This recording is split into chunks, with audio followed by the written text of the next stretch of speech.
today in this episode, we are joined by David Paulides, the prolific author of numerous works, the mastermind behind the Missing 411 series, and the creator of the new Missing 411 documentary.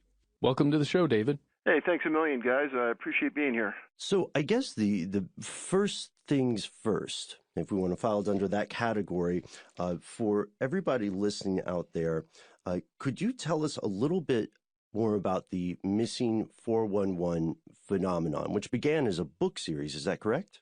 Correct. I'm a former police officer, spent 20 years in California, a municipal department there, and after I left, I started to do some research in a national park, and two national park rangers knew me from other books I'd written. They were following me around. Later on, I left the park, went back to my room. Independently, they each came back and went to the room, knocked on the door, and said that they had something to tell me. And they knew who I was. They knew the investigative work I'd done in the past, and they said, we have a story for you. And what they had said was that they had worked at other parks, and they had worked other missing persons cases in those national parks. They eventually got together. They talked about, compared notes at the park that they were at, and they thought there were some peculiarities there that needed to be looked into. Namely, during a search, during that first 7 to 10 days that someone goes missing, there's a lot of publicity, there's a lot of press, there's a lot of people looking for the missing person. At the end of that 7 to 10 days, there's nothing. Everything stops. There's no follow-up. There's no investigation. There's essentially nothing more that happens. And when they looked into it, they thought that the locations that these people went missing were odd. Many of them went missing in places that weren't deep in the woods, but might have been fairly close to the center of the park or a populated area or a location where a lot of people should have seen what happened. And the more they looked into it and the more they tried to find out information, they were stymied themselves. They couldn't get some reports, and they thought the whole thing was just strange. So I said I'd look into it. I left the park the next day, called a couple law enforcement friends. I said, this is what I heard, see if there's any validity to it. You know, later on they called me back and said, wow, there's something here. There are a lot of disappearances, and there's not a lot of follow-up, and there's not a lot of information available. So the National Park Service has a contingent of National Park police officers, and they're all trained at the Federal Law Enforcement Training Center. They get outstanding training.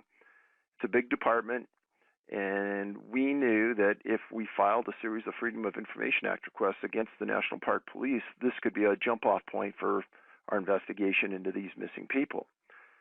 So the first thing I did was filed against them for a list of missing people, and within 6 weeks I get a notice back from them. An attorney calls me from the Park Service and says, why do you want the information? And I know from reading the Freedom of Information Act, they can't use the rationale behind why you make a request for determining if they're going to give you the information or not. Mm-hmm. And I told him that, and he said, no, you're going to get the information. We just want to know why you're using it. And I said, just doing some research. And the person then came back and said, well, we don't have any lists of missing people. And I said, well, wait a minute. You guys have a huge law enforcement group. I could go to any small to medium-sized law enforcement agency in the United States, walk into their chief's office, and within an hour, he would have a list of all the missing people in his jurisdiction. Now, you're telling me in your large jurisdiction, you don't have any lists of missing people. He said, no. Well, if you go onto the website of the National Park Service and you kind of look around there, they have a lot of lists. One of the more interesting ones is a list of all the movies made on National Park Service property. So they know the importance of keeping lists and the importance of keeping lists of missing people. And they chose not to give it to us. So I was a published author at the time, and I used an exemption, and I said, I want to use my exemption, and I'd like to get the information from your agency. And if you don't have it like you claim, I want you to put the list together for me. So they get back to me later, and they said, well, we did a little search, and your books aren't in enough libraries to qualify for the exemption. Well, folks, there is no such qualifier. It says if you are a published author, this qualifies, period. And I reminded them of that, and they said, well, this is just an internal policy we have. I So said, not a well, law. okay, so let's just pretend that I want to pay for the information. How much are you going to charge me for a list of missing people from Yosemite National Park and then a list from your entire jurisdiction? He goes, we'll get back to you. They get back to me and they said, well, for a list from Yosemite National Park, it's going to cost you $34,000. And if you want a list from the entire National Park Service, it's going to cost you $1.4 million. Wow. What kind of justification did they have for that number? None. They said that they would use an analyst at $65 an hour, and they figured it would take them that long to put it together. Now, since then, I've learned a lot. But shouldn't they just have these lists just available, like in a database? Like, couldn't they just send you a spreadsheet? Like, what is it? What does it take such meticulous mining and paying some specialist? It seems like that's the whole point of keeping these kinds of records, right? Well, exactly. And I know that I'm not the sharpest knife in the drawer when it comes to some things. So I reached out to some investigative journalists I know, and I threw this by them, and I said, do you believe they don't have a list? I could not find one journalist that said there's no possibility in this world that the National Park Service Police doesn't have a list of missing people in their jurisdiction. Everyone says that they do, they just don't want to give it up. But the rationale behind this, and since then, this was 6-7 years ago now, is I've had several people like yourself step up and say, hey, we will buy the National Park Service a laptop and put Excel on it. And every month there's a monthly report that comes in from every National Park Service property from their superintendent of the highlights of what happens in that park. Somebody goes missing, somebody gets killed, whatever. Well, they could have an intern, which costs nothing, screen those monthly documents and put every person's name on an Excel spreadsheet on that laptop. It would essentially cost them nothing. They chose not to publicize this. Now, interestingly, just within the last month, they've started to put 1 or 2 people on their website from each park that's gone missing. We're trying to understand the rationale why they're putting those people up as missing, but not the vast numbers that are missing in the park. Namely, the people that they're putting missing are people I've already written about or talked about, but they're not putting up all of them. And I don't know why. And it's frustrating because it's such a roadblock to future work. The amount of time and energy we have to expend to find a case that's 30 or 40 years old where somebody's never been found, that energy is huge. But they're forcing us to do it because they won't help at all.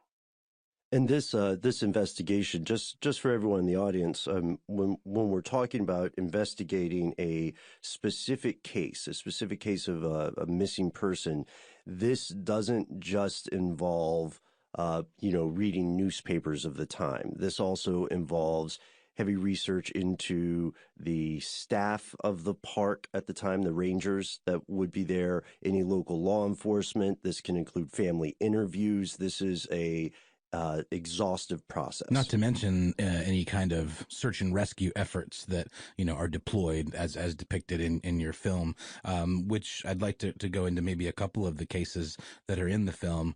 One in particular, the case of a young boy who turned up missing and was surrounded mainly by family and I think a family friend and his grandfather. And it's, as you described, a very quick disappearance where the child was following his parents to like a fishing creek, and then they turned around and he was gone, and they stayed at the campground for 3 days with police and local citizens volunteering to do a kind of search party, and nothing came of this ultimately, and the case was dropped. But why was this case such an interesting one that you chose to kind of feature it as sort of like a bookend in your film? How is this kind of like an interesting case study of these types of situations? So if you by chance read 5 missing persons cases, you're probably going to find 5 sets of circumstances that are totally different without a lot of commonality. Now, you read 5,000 missing persons cases, and soon you're going to see that specific points start to jump out at you. And certain commonalities keep replicating themselves time after time. If you look at just one case like the Kuntz case, your intuition may go to, oh, it was a human interaction. It was some type of crime committed against the child by someone maybe at the campsite or someone nearby. I know who did this, blah, blah, blah. But if you look at hundreds of missing persons cases, you see that law enforcement calls people at the scene suspects many times when they get frustrated that they can't solve it. In the Kuntz case, the child's never been found, and it just so happened that we had a crew up there as this was evolving and occurring. Now, initially, you're gonna think, well, this isn't so interesting, except there's so many sidelights to a missing persons case that people don't understand, and how law enforcement goes about investigating those cases. And as for me, I was involved in a case in Northern California where a girl disappeared. Well, the FBI was involved, just like they were in the Kuntz case, and they named the father as a suspect in this case I was there on. And it wasn't for weeks until they finally said, you know what, the father isn't a suspect. And then weeks later, they end up arresting a suspect, charge him with murder, and he's convicted. So people that are named suspects aren't necessarily the ones who did it. And if they were, they would have filed charges. In the Kuntz case, there's not one piece of hard evidence to point to anyone committing any of this crime. Yet if you look at that case and you compare it to the profile points that we've established in 6 years or 7 years of research, you'll notice that it's a dead-on match. Happens at a remote campsite. The parents state they turn around, the child's gone. They bring in canines. The canines can't pick up a scent. They bring in cadaver dogs that smell the trucks and the vehicles that were at the scene in case they transported a dead body. They can't pick up a scent. All of these things start to lead that, wow, you know what, that's one of the profile points that are established in the Missing 411 books. After reading thousands of cases, the handlers bring a dog to the scene. The dog turns around, sits down, doesn't want to, can't find a scent. They bring in cadaver dogs. Cadaver dogs look around. They can't find a scent. The parents say, the child was right here. We turned around and it was gone. Well, it sounds stupid when you first hear that. But the reality of it is it's happened hundreds and hundreds of times if you read the books. And law enforcement, when they get frustrated, they'll say, well, the only thing we can think of is that the parents or the relatives or somebody in the area must have taken the kid. But there's no evidence. And like I keep saying, if you're going to accuse somebody, why don't you arrest them? Because there's no body that's been found. There's nobody that's been arrested. It's a big whodunit. And I'm not going to say that nobody at the scene did do it. I'm just saying right now, I'm somebody who lives in the world of facts. And there's no hard facts to suspect anybody there of doing anything other than law enforcement calling them a suspect. And they do say, well, they failed the polygraph. Well, I've heard that hundreds of times in other cases where they called other people suspects and they were later cleared. A lot of reasons for failing in polygraph, and that's one of the main reasons why polygraphs aren't allowed in criminal court. Yes, I'm really glad that you mentioned that part, David, because more and more, I think more and more people are aware that polygraphs are, I don't want to say pseudoscience, but there's an inexact science, perhaps. An inexact science. There's way more compelling arguments against a polygraph being used because people get nervous, right? There are also various ways to trick a polygraph in the worst case scenario. This may be an interesting insight, ladies and gentlemen, the idea that law enforcement might name innocent bystanders as suspects, perhaps out of frustration. And with some of these commonalities that you're describing here, David, that the cadaver dogs catch no scent, the child disappeared promptly, we've found some other commonalities that you have listed in the Missing 411 series, and we'd like to explore those in depth after a word from our sponsor.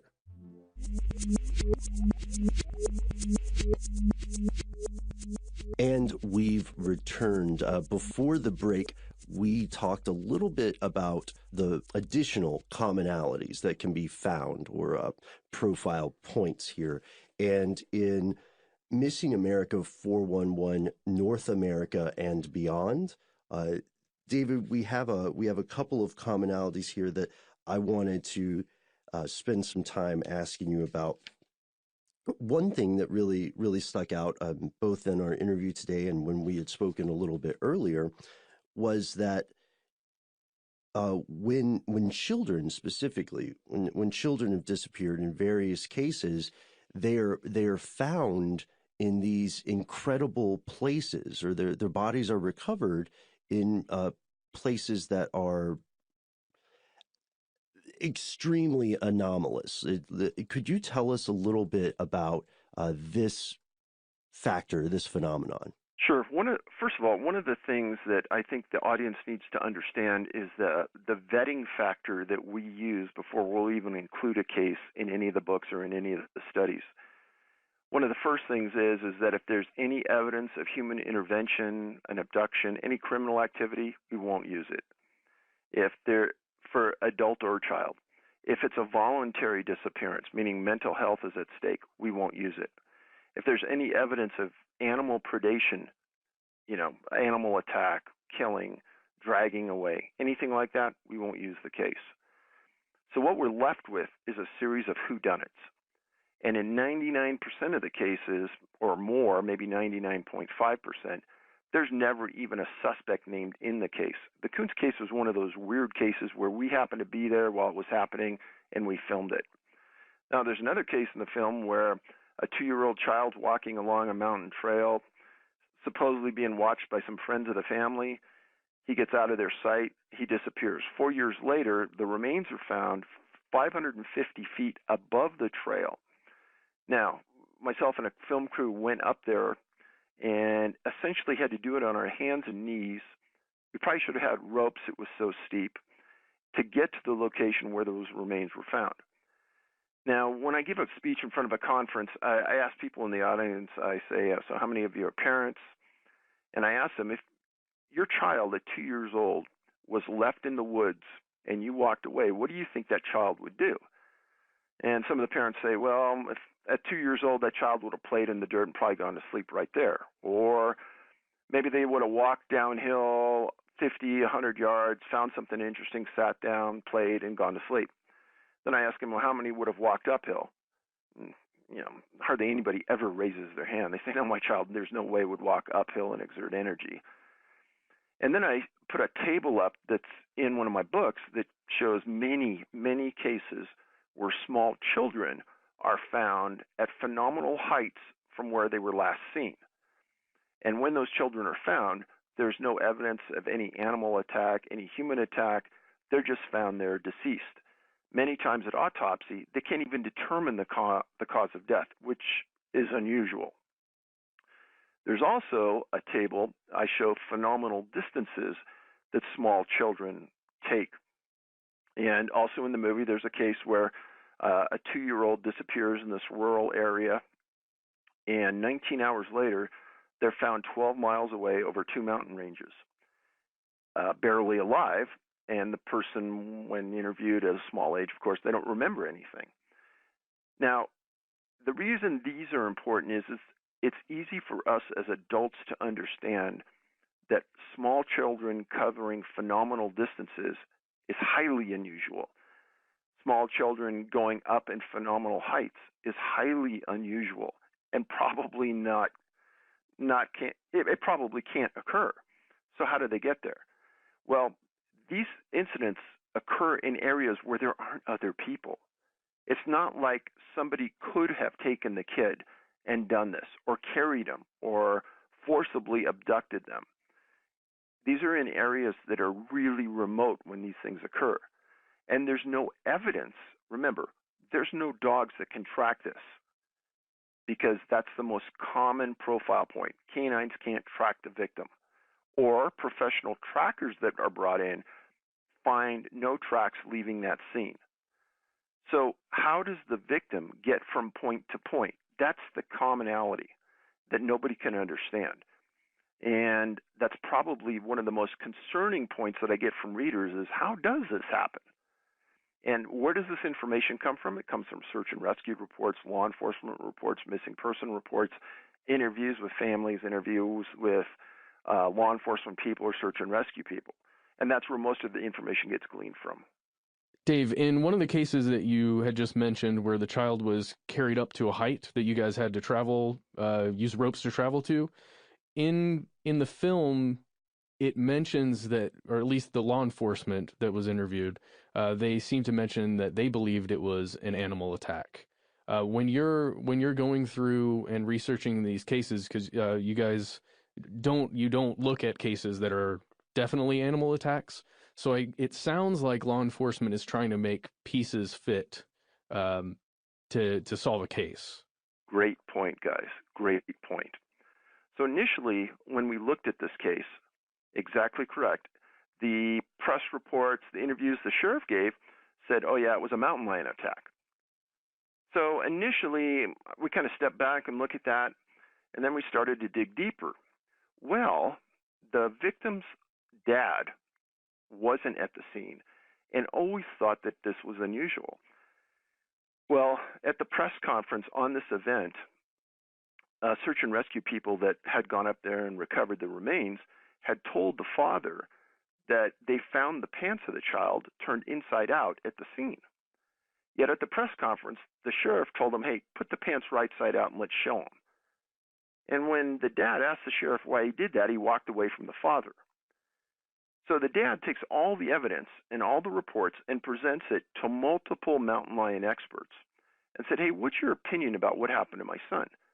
And each of them said, well, it wasn't an animal predation case, and I don't know why the sheriff said it.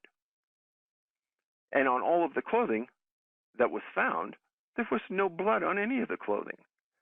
So the sheriff made a statement to quell the community, to make it appear as though they had the answers, and in reality, there were no answers. And you gotta lean on the experts, and maybe not one. And the father understood this. That's why he went to multiple. And independently, they all said the same thing. So, that case is a huge whodunit. What happened to this child? How did they get 550 feet up the side of this cliff, essentially? Why wasn't there blood on the clothing? Why were the pants turned inside out? It goes on and on.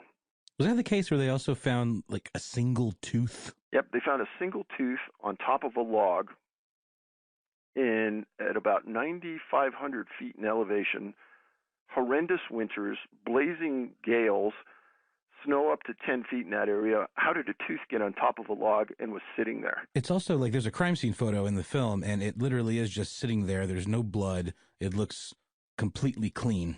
Like that's just very unsettling. Well, it was 4 years later, right, or something to that effect, when the body Correct. was recovered. Correct. Just to be devil's advocate, I'm assuming there were other animals who came along and took care of the body. Unfortunately, one interesting factor that's explored in the books as well is the concept of geographical clusters of an unusual number of disappearances happening over time in specific regions or areas. Could you tell us a little bit about this concept and how you and your team discovered it? Sure. When I was in law enforcement, I worked a couple of big teams that would work serial rapists, robbers, burglars. And one of the things we used was a map, a pin map. And every time a crime occurred, we'd put a pin on the map. And we usually knew that the first crime that somebody did was usually the closest to their home. And they would start to work outwards. And as I started to read through hundreds of reports, a few locations just stuck out in my mind. Hey, I read about this before. And so after a couple years, I started to have 20, 30 piles of reports in my living room of different locations. And as time went on, certain piles got larger, and eventually I got more piles.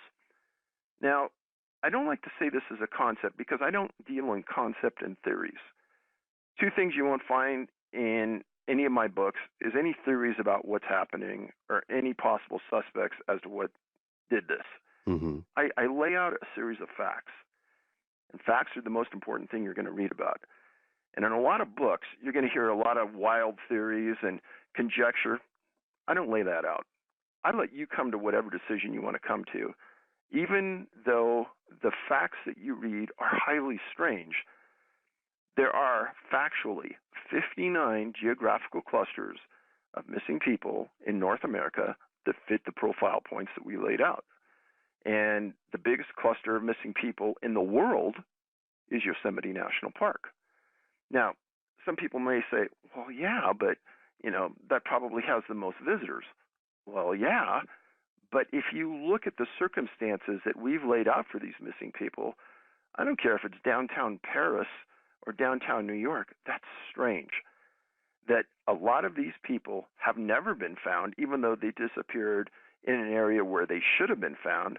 Canines should have been able to track. There should have been an evidence track or professional trackers to be able to follow these people. These weren't voluntary disappearances. There were no mental health issues. Where are these people? Now, one of the predominant points we haven't talked about yet, but boulders, boulder fields, and granite are somehow involved in this, meaning bodies are found in boulder fields, people disappear in boulder fields or around granite.